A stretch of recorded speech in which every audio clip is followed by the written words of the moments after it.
And welcome to the QPR Preview Show ahead of the match against Bristol City. It feels like rather than a preview of Bristol City, though, this is going to be the autopsy of the match against Stoke. They've actually suggested this morning when we messaged that we should just boo for 10 minutes after QPR slipped to a 1-0 defeat against Stoke. But we'll try and offer you some analysis. Dave, everything that we hoped the Stoke match would be, it absolutely was not, wasn't it? Yeah, it was just poor all night, wasn't it? I mean, we started okay, we was on the front foot, and you thought, well, something might happen. Smith nearly scored the first couple of minutes, but then we were so lethargic the whole game. We just allowed Stoke to sit in, and they were well organised. They had their five at the back, and it worked well for them. We just never really threatened them, and we kept giving away set piece after set piece. And, it was no shock when they eventually scored. I mean, sums us up really. You've got a minute to just hold on and do nothing stupid, and we managed to lose a man and give him an open goal from 5 yards out. Just a really, really poor night. That was a big opportunity last night to get out of trouble, and they've absolutely wasted it. Oh, massively. I mean, it's actually the sixth time I was looking at it today that we've now missed the opportunity to get out of the bottom three. And we said it at the end of the last show, how many more opportunities are we going to get out of the bottom three? And you wonder whether we're coming up with another opponent as poor as Stoke. And that's what I found frustrating now, looking at it back today. They were a poor side and we gifted them 3 points. It was their first home win since October, which we'd alluded to in the last show as well.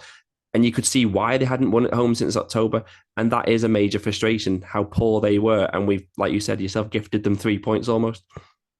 Yeah, I mean, they didn't play well to beat us, did they? I mean, I thought they were a poor side. I expected a big reaction from them, and they'd really go for us, but they didn't really do anything to win the game. Last 20 minutes, they seemed terrified that we were going to score, but I don't know, I couldn't see it. I thought we could have been there all night and not scored. The amount of times we had them on the edge of their box and hoping that one of their players would come out and create space, and they weren't going to, but we just wouldn't put a cross in. We were slow, we weren't having shots. It was just really poor. And this seems to happen when we play teams that sit in against us. We've got no idea how to break them down. We're all right when teams are a bit open against us, like Norwich, and try and beat us. But when teams sit in, we really struggle, and they've got to try and find a way in these sort of games because, we've got Rotherham in a couple of weeks. They're not going to come out and go for us, are they? They're going to be difficult to break down, and we're just not very good at it. Yeah, definitely. And I just feel like if we could have picked a team based on form to play, it would have been Stoke, and we blew it pure and simple, didn't we? Their fans in the first half were moaning and groaning. They had passes just going straight out of play. They were there for the taking. They were bereft of confidence quite clearly. So then to concede from a set piece, and at the time we did, was just abysmal. And you'd said we didn't take our early chances. The corner they scored from, in the build-up to that, it was horrendous, wasn't it? Begovic did like a casual pass, got us into trouble, tried to clear it. Armstrong was then more interested in moaning about his shirt being pulled than chasing the next man. It was just a catalogue of mistakes. And even before that one, they'd had another corner where the guy had a free header and he tipped it over. So it's just every level, such a frustrating evening. And you said there we wouldn't have been there. Now we still wouldn't have scored. You always think in a match you're going to get one chance. And we really didn't even get that in the game. There was not a single shot on target in the second half. There's just so many things to highlight. It was so bad. I'm thinking now there was a bit in, I think it was like the 5th minute of injury time, and Kenneth Powell slipped over his own feet rather than getting a crossover, and it went out for a goal kick.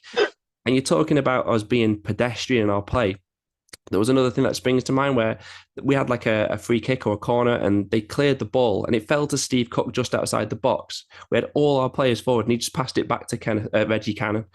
It killed all our own momentum, and we were doing it throughout the whole game, just passing it back and going the wrong way. Such a strange performance for me after all the recent positivity. And we have to say, as much as we've heaped praise on the manager recently, obviously done a great job to even keep us in contention to beat the drop. Doesn't mean he should be exempt from criticism. He got a bit wrong last night, didn't he? I thought the subs were too slow to come on. It was obvious that it wasn't really working, and we had to do something different. So I thought Frey should have been on a lot earlier. Maybe Willock as well. I thought Smith looked a lot better from the bench, hasn't he? He was okay last night, but didn't really cause him too many problems. So I thought the changes were a bit too late. It's just so frustrating. Like you say, I get that they want to try and keep the ball and try and move players out of position to create gaps. Stoke weren't moving. Stoke had no reason to move. They were just camped in. So put a cross in. you had Dykes and Frey on the last 10 minutes or so. Rely on them to win it and then pick up the second ball or something. But they just wouldn't do it, and it was so frustrating to watch. Yeah, I thought he was going to make changes straight away at half time. And then in the second half, Frey seemed to go and get sent to get warm up 2 or 3 times before he came on. And the game was just drifting away from us. I don't know as well why Anderson was sent on for Smith, but then he later brought Willock on to play on the right. So then Anderson had to move. Why didn't he just send on Willock for Smith to begin with? All became a bit disjointed. And you mentioned Michael Frey. He found himself in a position looking to put a cross in more than he was looking to be crossed to. It just wasn't working, whatever we tried. And set pieces, I didn't want to go there again, but obviously we conceded from one. But ours were worse than ever, I found. And Kenneth Powell, he comes over, he either puts his arms up, sometimes he's patting and stroking his head to indicate what he's going to do. It's obviously some kind of signal, still hits the first man every time. And the fact that he took one even after Anderson came on, it was alarming. And the manager must be able to see it isn't working. What is going on with them? I don't know why he's still taking them. I just don't understand it. It's been evident for about 2 months that he can't take a corner. We've never even looked like scoring from one of his corners. I just don't know why he's taking them. Like you said, everyone just hit the first man last night. It's just so poor. You just think someone else can surely take one. I think a couple of weeks ago, Dixon Bonner took one, and actually it reached the penalty spot. It was like a miracle. But it's just so poor. But he's not the only one. Chairs set pieces are pretty poor as well. I mean, they seem to spend about 5 minutes having a chat and working out what they're going to do, and then just hit the first man. You think, well, what was you talking about? What was all that about? Just really poor. The set pieces have got to improve at both ends. We're not going to stay up if we keep conceding these corners, and we're not scoring from any. I can't remember the last time we scored from a corner. It feels so long ago. Yeah, I know, and we conceded from 2 in 2 games, so it just is it's definitely our Achilles heel. To be honest, it was probably a 0-0 game. It was a really, really poor game of football. Even the Stoke manager said that, and we just managed to shoot ourselves in the foot by conceding from a corner. And it was the build up to the game was obviously huge. The second half was deflating, and the results this week are deflating as well. It was a miserable set of midweek results for QPR. Obviously, Huddersfield and Birmingham both got 3 points. We gave 3 points to Stoke. Couldn't have gone much worse overall, could it? No, here in Huddersfield have won. That was just the icing on the cake last night, wasn't it? But the other teams down there are going to win. We've got to worry about ourselves, and we're not doing enough to get out of it. You can't keep having these opportunities and messing it up. Now you're going to need another probably 2-3 games to get in a position to get out of it again. It's not great, and it just seems to be when we get on the brink of it, one of the teams above us starts winning, and then we just bottle it again. It's frustrating, and when we are running out of games. I think we've got 14 left. There's still a lot to play for, and we can still do it, but you can't, if you're not going to beat teams like Stoke who are really not playing well at the minute, I don't know who we are beating. Yeah, it's just so frustrating that we seem to do all the hard work, get ourselves in a position to get out, and we've done it, like I say, now 6 times where we could have won a game and got out, and we still managed then in that important game to let ourselves down. Felt to me like maybe the first small nail in the QPR coffin, and whether we can recover now, big question mark. I acknowledge there's 14 games left, but there did seem to be last night, I felt the first bit of despondency and resignation on and off the pitch at the end of the game. Could be hard to bounce back from, especially with this now, another trip to Bristol City coming so quickly.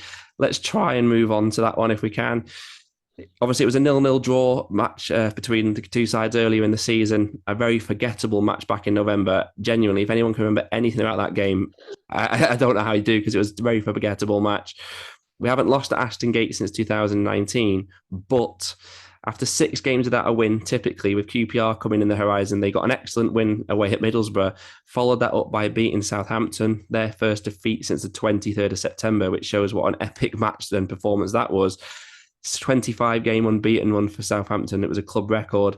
Bristol City with the team to obviously bring it to an end. So a week ago, we could have been facing an out-of-team, lower mid-table team. Instead, now we're facing a team that's basically had back-to-back wins and trying to get in the top 6 again. Brilliant. Yeah, flying full of confidence. I'll be honest, I'd have been more worried playing a team that ain't won for 6 games than I would about them winning one. I think it might help. They might relax a little bit. This is a tough game. They've got Rob Dickie, obviously, who's been playing really well for him, and he's just started scoring again lately. Naki Wells is there. He likes to go against us, so doesn't bode well, does it? But, we have played better against teams that have had a go against us. And you just hope that there's a reaction after that performance, because no one looked happy with it at the end. The players sulked off, the manager looked furious of it all. They need to give a reaction at the weekend. And I always say it then, Bristol City are a good team, but they're not an unbeatable team. We can go there and get something, but we're going to have to play a hell of a lot better than we did against Stoke.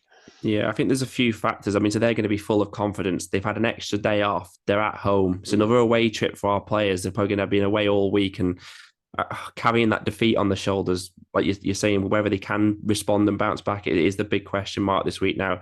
And it does feel like Rob Dickey or Naki Wells, I know he usually comes off the bench, doesn't he, Wells? But it's probably set up for one of them to put another nail in the QPR coffin if we're speaking about that.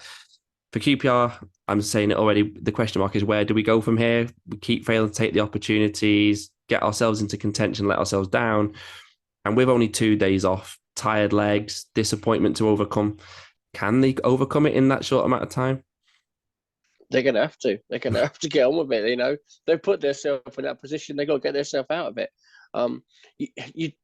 Players always talk about, when they have a bad result or a bad performance, they want to play again straight away. So there's your opportunity this week. A really tough game, but any away game's tough. Really, we're not the greatest of sides, and he's going to probably have to shuffle the team around a bit, because I can't imagine that a lot of them are going to do all 3 games this week. But hopefully we can get something there. Yeah, that's going to be the question, isn't it? I mean, the defence, if the players are fit to start, you presume you won't change it, because we all know that's probably our strongest defence. But Hayden and Colback, they both came off. Maybe that's with them in mind of trying to start the next game. It's going to be a big ask for both of them, though, to start 3 games in a week, isn't it? And they seem like they're key players to us now. Yeah, I think so. I think Field will probably come in for one of them on the weekend. He come on last night. Then you think move around the attacking positions, maybe. Smith didn't really take his chance, so maybe Willock or Anderson to come in. I'd like to, if he's fit enough, I'd like to see Frey start. I thought he looked quite lively when he come on, but he was working with nothing really. So we didn't put a cross in all night for him. But potentially start him if he's fit enough. I say he looked quite lively yesterday. Yeah, I mean, Paul Smith, he's coming for a bit of stick online, but I don't expect him to start again at the weekend. But to me, he was actually probably our biggest threat last night. He still had our biggest chances, really. So it's a bit unfair in some ways, but I do think he'll drop out, whether it's Willock or Anderson. Anderson, to me, didn't look like he was ready to start a game in his little cameo last night. He was off the pace. You're talking about the front line. I'd like to see Frey and Armstrong start together. I think Armstrong needs someone up there with him. We spoke about this a lot. Frey as well looks like he could do with someone in there. Is that the 9 and 10 combo you'd go for? Because Joe Hodge last night, he didn't really work at all in that position for me at all. What about you? No, yeah, it didn't work at all. I thought, he's looked quite promising the last few games, but he didn't really get involved at all last night. I'd probably do the same. I'd start them 2 up front together. Armstrong didn't have the best of games, but they marked him very well. They kept tightening him. They kept pulling his shirt and aggravating him, and he just lost his rag, really. He spent most of the second half just stood offside sulking. But, he needs someone around him. If he's going to... he had one run in the first half where he beat his man and he got through. There wasn't another player within like 50 yards of him. So, there's nothing he was going to come of it. So it might be useful to have Frey up there with him. You've always got Dykes to come on if Frey can't do the full 90 minutes. I'd probably go with that. Maybe have Hodge off the bench again. Yeah, I mean, at the end of the day, we need goals, so it can't hurt to maybe try that combination. And Armstrong will be good to drift out wide anyway and use his pace.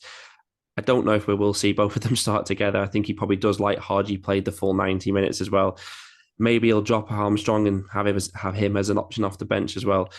Again, at least it's options, but I don't know at the moment how he finds the right combination to get the results and the wins we need. And Lyndon Dykes, we didn't even mention him in the last show. He's gone from guaranteed starter at QPR to lucky if he gets on for a late cameo. How do you think he'll react? Well, he needs to, take his chance when it comes. He's been first choice for God knows how long, and he hasn't done enough, has he? Is it 5 goals all season? He needs to do a lot better. And maybe this is a bit of a kick up the backside he needs. Maybe when next time he comes in, he might take the opportunity and, get a couple of goals and get himself back in amongst it. But I think he's completely right to leave him out. He hasn't been doing it, unfortunately. No, he's definitely, I think, fallen out of favour, but he needs to respond because his Scotland Euro 2024 place is going to be going away from him. So when he does get his chance, like you say, he's going to have to take it when it comes along. Predictions for Bristol City then? What are you going for? I mean, sadly, I can't see us getting much there. I think they're just going to be too strong for us and they'll probably win. You never know, Rangers, they sometimes pull off a shock result. But unfortunately, I think Bristol City will have too much for us. Yeah, I can see a defeat coming in this one, I have to say. If the players feel how all the fans felt leaving the ground last night, it's going to be hard for them to bounce back. But hopefully, I mean, the frustration we've got is probably coming across in this episode. Hopefully, the players have got the same frustration. They can't wait to get back out there. That's what we've got to hope for. It's another opportunity to get back in the mix. So we've just got to get points on the board. But unfortunately, I think 2-0 Bristol City could be the scoreline in this one. Thankfully, it's a week off now for us all after this one. No midweek game next week. We'll be back next week to preview the trip to Rotherham. Well, it's at home, but it's a game against Rotherham. Boy, will we need 3 points in that. Whatever happens at Bristol City, that is 3 points that we have to try and get. We'll see you to preview that one. And come on, you R's. We know who we are. You know who we are. We are QPR.